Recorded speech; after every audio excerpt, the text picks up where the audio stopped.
We have a very important discussion for the next half hour or so, and I would begin by saying something which I've said in all the sessions I've chaired so far, and you guys have actually been fabulous at responding to this. I've always said I like discussion which really is interactive and which taps into the insights and experience and questions that there are in the audience. So once again, I would ask you to use the Wish app. Assuming you've downloaded the Wish app, which I hope you have, go onto the Wish app and you'll find there that every session has its own page. So go into the session page for this afternoon's discussion, and there you'll find that there is a clickable link where you can write out a question that you would like to ask our two special expert guests. And I really want you to do that because much as I have my own questions for these two, I always know that there'll be some better questions coming from you in the audience. So make use of the app, and I have my phone with me, and I will get questions that come in, and I promise you, put them to our two expert guests. Now, we're gathered, this is clearly, it's not going to be an easy conversation. It's certainly not going to be a cheerful conversation, but it's a really important one, and it picks up on themes which were developed this morning, and I'm sure many of you listened to both the opening session and the session which I chaired in the main auditorium, which was really focused on protecting health and healthcare facilities and personnel in times of war in the midst of armed conflict. And much of it was about international law, about impunity, about seeking accountability. And it wasn't just about what's happening in the Mideast and in particular in the Palestinian territories. It was also, of course, reflecting on what we've seen in the Russia-Ukraine war, what we see in the terrible internal conflict in Sudan, what we've seen in Yemen, in Syria, and sadly, many other places too. Now, this afternoon, we are particularly and specifically focused on Palestine, and I would say in particular on Gaza, although there are clearly things happening in the occupied West Bank which are very relevant to this conversation as well. But the overall theme, the title of our talk is Palestine, Starvation, and the Fight for Human Rights. And we've got two very well qualified people to address what is happening and how we might make sense of it and how we might hope to use whatever leverage is available to change the situation on the ground. Let me introduce our two speakers. Nearest to me is Dr. Michael Fakhri, who is the UN Special Rapporteur on the right to food, and as well as holding that position within the UN, he is a professor of law at the University of Oregon School of Law, and brings a lot of expertise within the sort of international law framework to this discussion. And then we also, I'm delighted to say, are joined by Dr. Zeina Jalad, who is director of the Palestine Land Studies Center and assistant professor of international law at the American University of Beirut. So please give both of our speakers a very warm welcome. Thank you very much indeed. And let's start with just some basics, if we can. Michael, I'm gonna open up with you. Tell us what international humanitarian law tells us about the rights of people, and in this particular case, we're talking about the Palestinian people, and in particular, we're talking about Gaza, the rights of people to the basic requirement of feeding themselves, of access to food, of not facing starvation. What does international law say about rights in this area? Yeah, thank you, Stephen. I'll start with international humanitarian law, what it tells us in terms of starvation, but then I'll talk about how international humanitarian law, also known as the laws of war, is part of the problem. So starvation is a war crime. And you're not allowed to starve civilians in times of war, just in the most basic way. I mean, what you mean is deliberate starvation is a war crime, because obviously there are other terrible contexts around the world where people just lack food and might face death by starvation, where there is no specific intent to impose that upon people. Indeed, but the threshold for intent is pretty low, which is you can't do anything where you know the effect will inevitably starve people.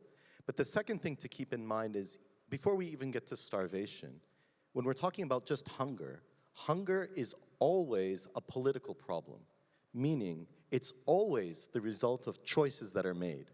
So when we get to starvation, starvation is always political, and I would argue the intent is always there. And in the most basic term, it's the denial of objects necessary for human life.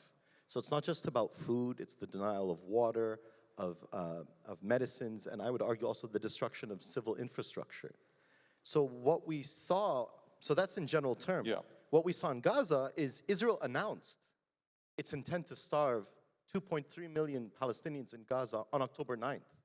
So on October 9th, Israel announced its intent to begin a starvation campaign. It didn't announce it in those terms. I mean, you may say that what it announced was tantamount to saying that, but it didn't literally say that. The Minister of Defense literally said, we're going to impose a full siege, and then they imposed a full siege, and then by December, every single human being in Gaza was hungry. That's as straightforward as possible. The only thing, you know, that he literally did not say, he did not use the word starvation and declare that Israel was going to seek to starve the population of Gaza. So when you say, I'm not going to allow any food, water, or medicine into Gaza, what more do you need? When you call them dogs, when you use dehumanizing language, and I'm not going to quibble over starvation because it's more than that. They were using dehumanizing language. It is genocide. They announced a genocidal campaign, meaning they announced and they have implemented a campaign to annihilate the Palestinians simply for being Palestinian, using starvation as the primary tool. Now the point is this, under the laws of war, you're allowed to starve your opponent as long as they are armed combatants. The problem with that is, it assumes, the laws of war assume that you can separate military supply chains from humanitarian supply chains, from civilian supply chains. What actually always happens is whenever you use starvation against an armed combatant, you inevitably and predictably will be starving civilians. And so the laws of war actually allow for starvation, which is why I argue that starvation needs to be understood as a fundamental violation of international law, writ large, in times of war or peace. Starvation is always an instance of either genocide, a crime against humanity, or on an individual basis, torture. That's what's at stake here. Thank you, Michael. There's lots to unpick there, but I do want to introduce Zaina as well. So Zaina, again, we're sticking with an interpretation of what has happened over the last year and more in Gaza in particular, from a legal standpoint, a legal perspective. Talk to me about your view of what Israel has done, what it did, what it continues to do, and why hunger and then starvation became so quickly something that the Palestinian people en masse in Gaza were having to deal with. Thank you, Stephen. It's an honor to be here with you, Michael, and the distinguished audience.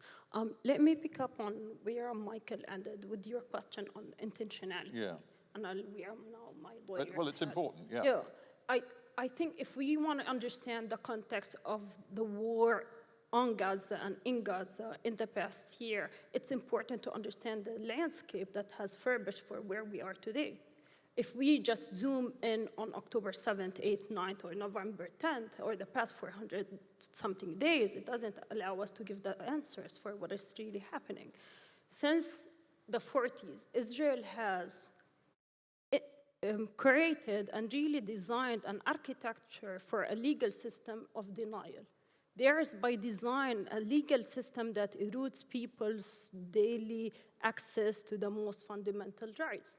We think that today we live, whether you mentioned the West Bank, whether in the West Bank or East Jerusalem or Gaza Strip, we live in a very complex webs of laws. So we have legal system that denies Palestinians the most fundamental rights. I'll give you an example. People might think that in the West Bank we have Palestinian territories, Gaza is a Palestinian territory, Jerusalem, and people are trying to live there, and there are conflicts. What we have buckets of lands and fragmented lands. These buckets of lands are controlled all by military orders. We have over 1,800 military orders that regulate the life of every Palestinian in the territory. If I may, what you're laying out is really important, but legally, I want to get to the situation in Gaza in particular, because before October 7th, and of course, you know, we have to say October 7th and what Israel has done ever since then was triggered by that murderous Hamas attack in southern Israel. But before October 7th, the Israeli government's contention was that Gaza was not occupied because more than a decade before that, they say, we pulled out all of the Jewish settlements, we pulled out the Israeli military, and we were no longer occupying that land, that space. That's what they say, but what do you believe international law says? So we have a landscape where the laws are so intricately intervening in every aspect of people's lives. Then, fast forward, we have in 2007 a unilateral withdrawal with sanctions. So they withdrew and locked up a full population, 2-point-something million people from Gaza who are already refugees, displaced from their original lands. They became living in full closure. Collective punishment has been imposed on them with restrictions. You know, for the right to food, if we think from 2007 until today, there are lists of what allowed to be permitted inside Gaza and what food items are not permitted, the same as for medical and education and construction. So for example, I'll just give examples. Coriander, cardamom, coffee, pasta, tomato paste are not allowed in Gaza since 2007. And again, sorry, but this detail matters because all of this is detailed. Would that apply also to the crossing point in the south of Gaza, Rafah, which was essentially under Egyptian control rather than Israeli control? But were the Israelis able to impose their strict constraints and limitations on what foods could go in, even through Rafah? 100%. It's occupation by detail. Every detail of your breathing, sleeping, walking, absolute no freedom of choice. Why I mentioned coffee. Coffee is the moment when someone wants to have a moment of tranquility. Your choice of coffee is being dictated by the Israelis. Pasta, it took John Kerry at the time a question to the Israeli Minister of Defense. He asked the question, where is the security threat in pasta? Until they lifted pasta off the list of security. Pasta was considered dual usage, cardamom dual usage. So you have a population that grew up in Gaza, doesn't know the real taste of their original food. So what are we talking about? Cultural erasure, freedom of choice, collective punishment, denial in details. And this is the whole logic of dehumanization. If you have a full population that is being born into dehumanized, and why I mentioned the 1,800 military orders, Israel, under international law, for example, the age of childhood is 18. In Israel, the age of childhood is also 18. For Palestinian purposes, there is a military order that as young as 12 years old, a Palestinian becomes a combatant. What does it tell us about all the children that are being killed today in Gaza? They are treated as combatants. At the age of 12, they are becoming what? Mere statistics. So why things are happening so quickly? Because there has been this build-up of a system, denial in details of what constitutes a human right, just keeping things on the brink. And this is what Israeli leaders said, on the brink. The Gaza Strip is on the brink of collapse, on the brink of starvation. The Gaza Strip means people being stripped of dignity, people being stripped of humanity. I understand the detail you've just outlined is really important. But in the end, here we are at a health conference talking about the very specific concept and the legal ramifications of starvation, of hunger, prohibition on food supply, and then starvation. So while you, Michael, have already pointed out that the Israeli defense minister and some other Israeli officials talked in those early days after October 7 about using every constraint to stop the supply of basics, including power, food, and water, to Gaza, the truth is that in the 400 and some days since then, supplies have got through. I mean, it would be wrong to say there has been zero food supplied to Gaza over the last year. I mean, if that were true, frankly, the death and devastation we've seen would be so much worse. There would have been mass extinction. So food has got through. So I come back to this important legal definition of starvation. If it's 100 trucks getting through per day, or if it's only, as I heard on the radio this morning, currently 40 trucks getting through per day, food is getting through. So how do you define what is amounting to a starvation policy? This is yours? Yeah.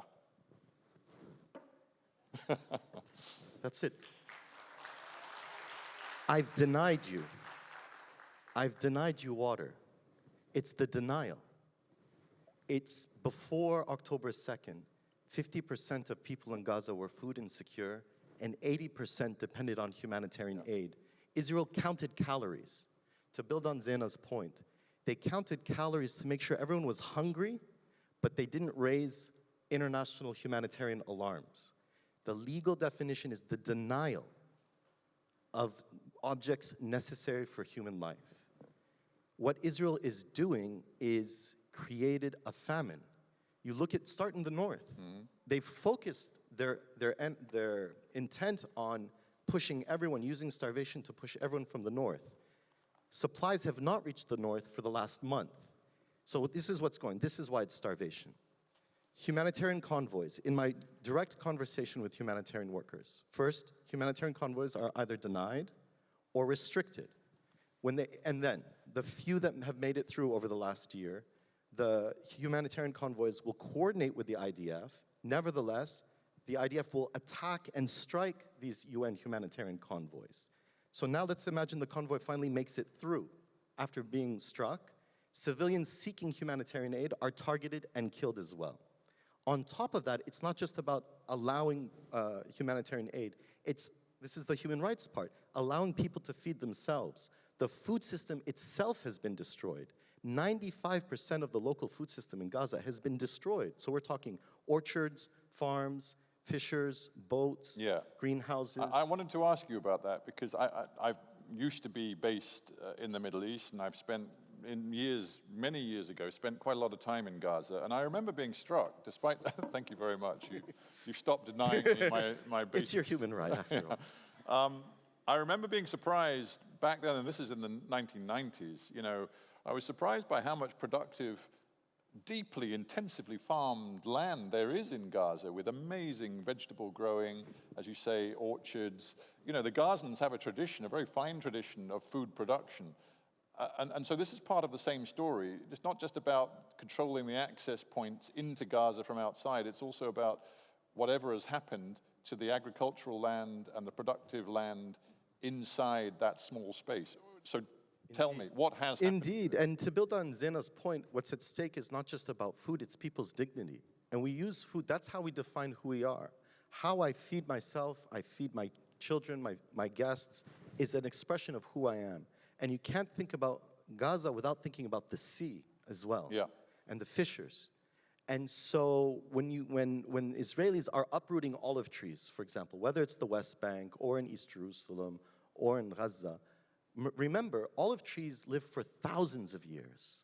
So when the Israeli settler or military uproots an olive tree, they are uprooting the Palestinian people's relationship with their ancestors, with their land, and with their future. Just like when they actually shoot at fishers and they deny them access to the sea. So what's at stake when we talk about starvation is always about territory, it's always about land, and starvation, when it's used as a weapon, is almost always used as a tool of displacement. It's about moving people or controlling people. So you can't separate the conversation about starvation or hunger without talking about land and dignity. Zaina, I want your view on that too, because I know you've studied this. You know, I don't know if any one of us here in the room had ever any access to Gaza. Like, the people of Gaza, they are all locked up. And then our imagination of what the situation is only based on images that we receive and stories we hear. But none of us had ever been to Gaza to see what does it really mean. So when I was You mean since October 7? even before, I'm a Palestinian. Well, I mean, to be fair, journalists had limited not access everyone is a before journalist, October 7. right? And I'm thinking more about the right of people, the people of Gaza, they've been locked up, right?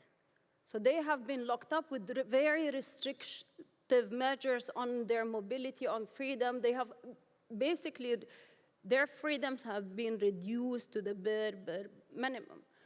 When I am thinking about the withdrawal, the unilateral withdrawal, Israel didn't withdraw out of the territory of Gaza and left them all in their big fiesta to do whatever they wanted to do. There has been tremendous amounts of lands that have been designated as no-go-to. And there has been lots of restrictions, even on farming. If I give you the example, and one more detail, farming corns. Corn cannot grow more than 50 centimeters. Above centimeters, it constitutes a security threat. So when we're thinking about food sustainability, food sovereignty, when we're thinking about access to food, how do we understand food when there is no water, when there are restrictions on import, when there is no access to export, and when the farming itself is so restricted? So there is always this logic of being on the brink with their dignity, on the brink with their food, and on the brink with their access to everyday life. Like 50, the same with the logic of corn, only 50 centimeters. So it's not dead, and it cannot grow to produce. Yeah. And this is the whole logic. It's a logic of drip feed. And what happened during the starvation? Starvation happened because we only closed the tap. So I just want to know, you work within the UN framework, Michael. So Zaina says, well, you know, we can't know truly what's going on now because Gaza is essentially closed and the Israelis don't allow access, certainly not to international journalists like me. But the truth is, you know, there are UN teams inside Gaza, there are other international NGOs, there are Palestinian independent NGOs and you know, thank God, still some doctors and I dare say nutritionists who are able to work. So we get reports, we get some limited sort of data out of Gaza. Just tell me, before we open it up to questions, what you believe the situation to be today in terms of the spread of quote unquote famine. I know it's a technical term, but famine, malnutrition, particularly amongst children. What is happening right now?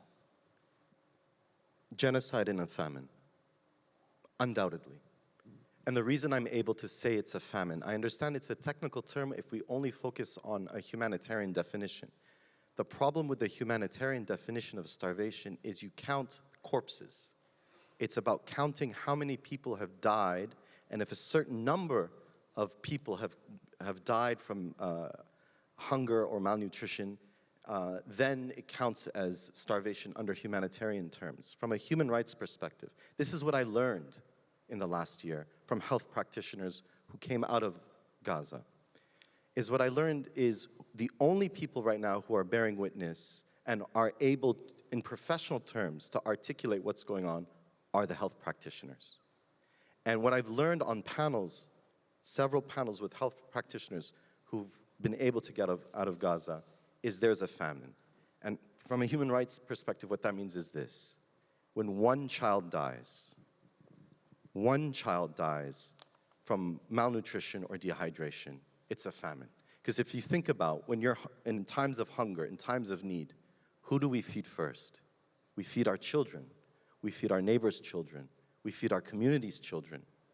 And as a parent, if you have to watch your child waste in your arms and die, that is the clearest evidence that the social structure is under attack and unable to create a system that allows children to live.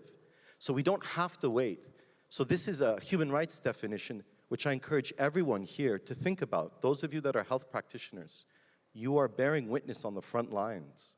And when you express what is going on factually, you are in effect telling the world there is a famine, and that creates legal obligations. That creates legal triggers. Let me ask you a very blunt question, because you speak so passionately and powerful, but the situation in terms of lack of access to food, a basic right, the spread of starvation, famine, and death as a result of hunger, it's all getting worse. So what difference does the UN Special Rapporteur on the right to food make? Nothing. I have tracked this situation daily from October 7th until now, and I presented a report to the General Assembly in great detail, with specificity, with talking to people in Gaza, to humanitarians.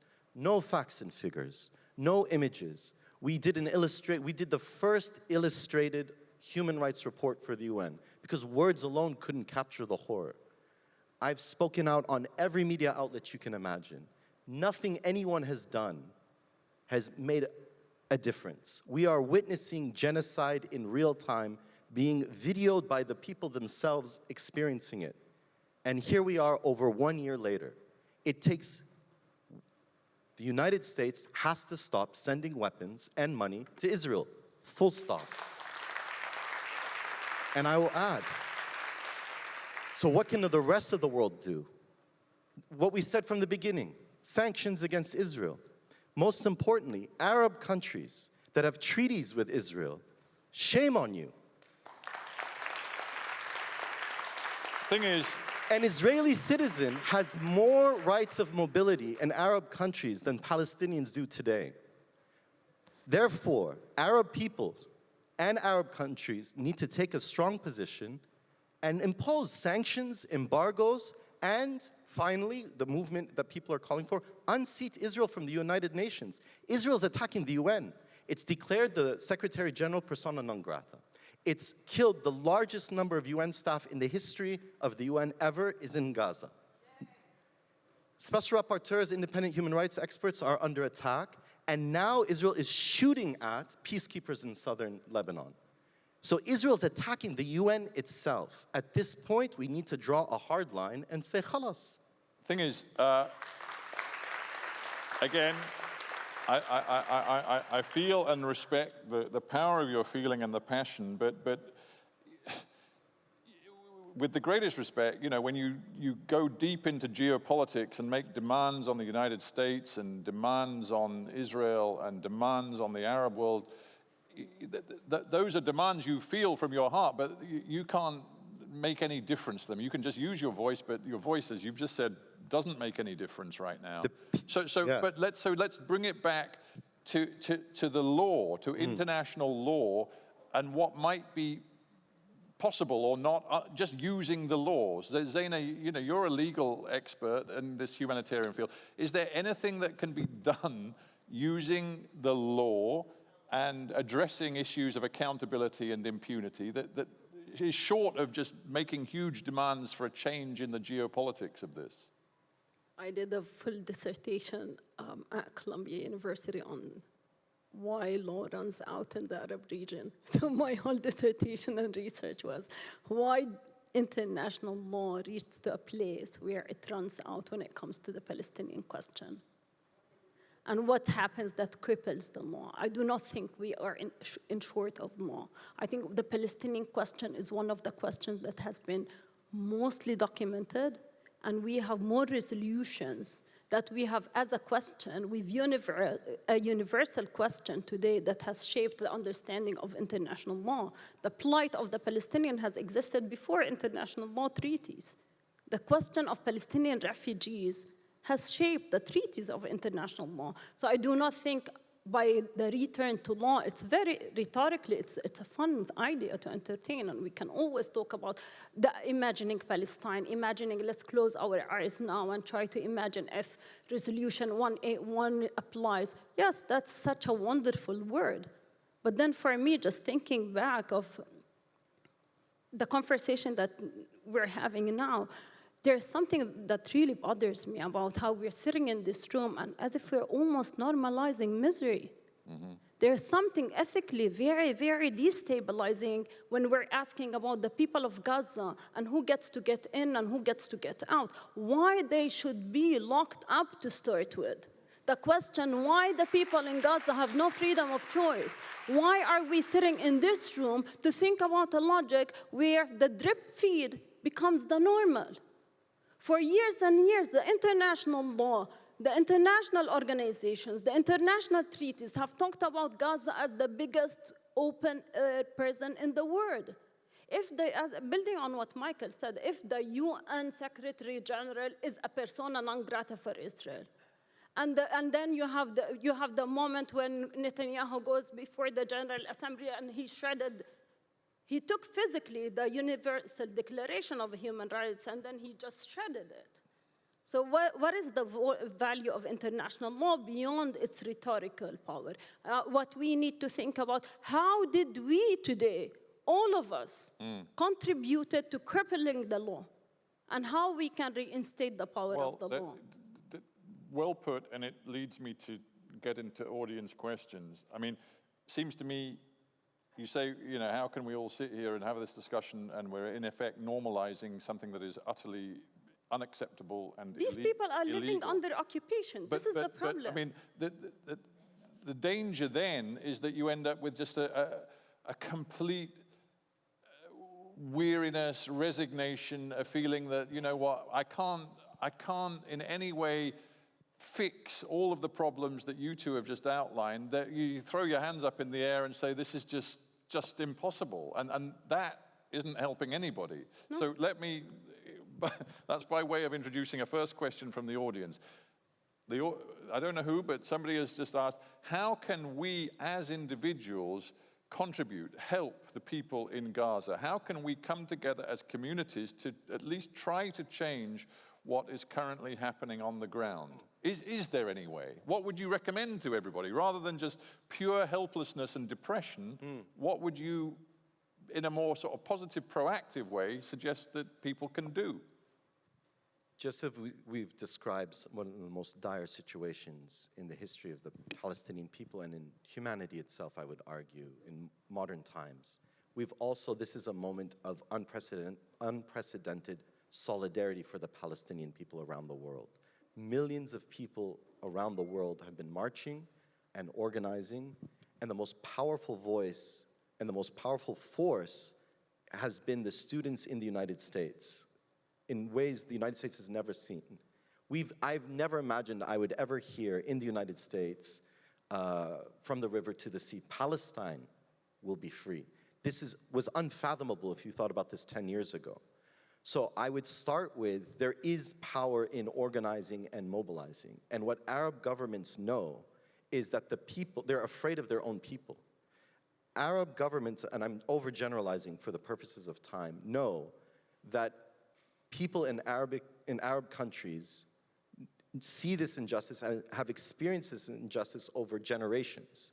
And the most destabilizing force in Arab countries is people organizing in protest in support of the Palestinians.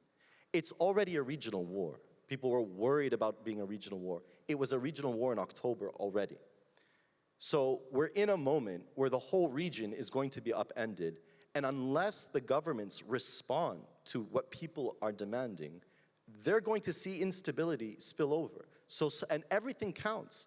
Organize in your workspaces, organize in your universities, in your institutions, in your hospitals. Take positions, do what you can. Everything you do matters because millions of people are already mobilizing. It's a wave of solidarity. It is changing. My last point on this about international law. What's interesting is that Israel basically uses a very narrow understanding of military law, of laws of war, And the United States is exiting international law in a way I've never seen. Even in the worst days of the war in Iraq and the Iraqi occupation, the United States still used international law to justify its actions. It still used international law to justify torture in Abu Ghraib and in Guantanamo. The difference now is even the United States is exiting international law, leaving international law in the hands of everyone else. That we can't, so if you look at how South Africa argued before the International Court of Justice, everyone I know was watching that court proceeding. Since when is my mother going to watch an International Court of Justice hearing?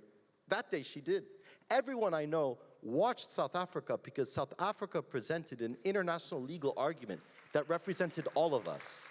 All right. I can't believe how quickly the time has gone, because unfortunately we're already over time. But I'm just going to end with this last question, which brings us back specifically to the question of food denial, hunger, and starvation. And it's just, I think, a way of bringing us back and ending, sadly, the debate. And Zaina, I'm going to ask you to respond to this one. The questioner says, I'd like to know why, out of all of the horrendous consequences of this war in Gaza, starvation has not received the attention that it should. Why is it that this such basic, fundamental issue is relatively invisible in this war? I think it's an interesting point. You know, there is so much focus on well, amongst many of us, on the horrors that the people of Gaza have experienced, but food denial and starvation isn't usually at the top of the list. And do you think that should change? Why is it, and should it change? Interesting, thank you. I think exactly that, the level of horrors that we've been watching and we've been absorbing for over a year now, it's been just a lot, like mentally, emotionally, psychologically, it's been overwhelming for one person to be standing before a screen just trying to absorb all of these horrors. Starvation, I think, precisely because it's remaining at the brink. It's like too bad, but not mass destruction, too bad. It's a crime, but then it's not it's a collective crime, but then it's not happening in a sweeping way, the same way as other crimes are happening. And it doesn't today. have the I guess, the immediate dramatic impact of an exploding bomb.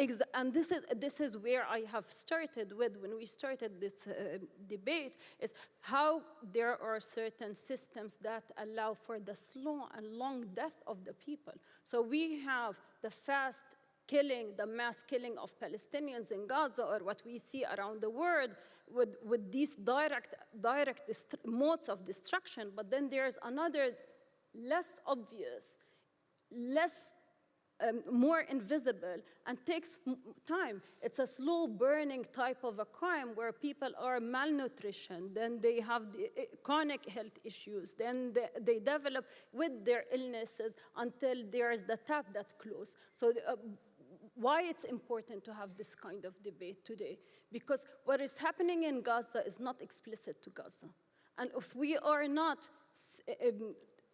if we're not being firm enough about deciding that what is happening in Gaza is so wrong and cannot continue, because the way it is continuing with this slow death of the people, we're seeing it in Jerusalem, we're seeing it in the West Bank, and we're seeing it in Lebanon today. The southern parts of Lebanon, more than 20 villages have been erased. So these are the same logics that are being repeated over and over and over. And who is going to be next? So the question is, if we see these stark, horrific moments of vast destruction, there are other modes of invisible destructions that are going to reach us sooner or later. So it's not about the law and how can we change the law, but also how can we stand firmly and say enough is enough for those who break the law, twist the law, and hollow it out of its potential, if we can say.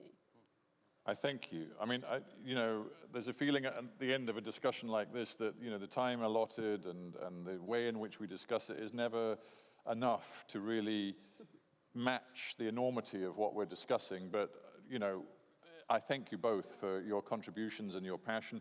We have to end there, ladies and gentlemen. Thank you for your questions.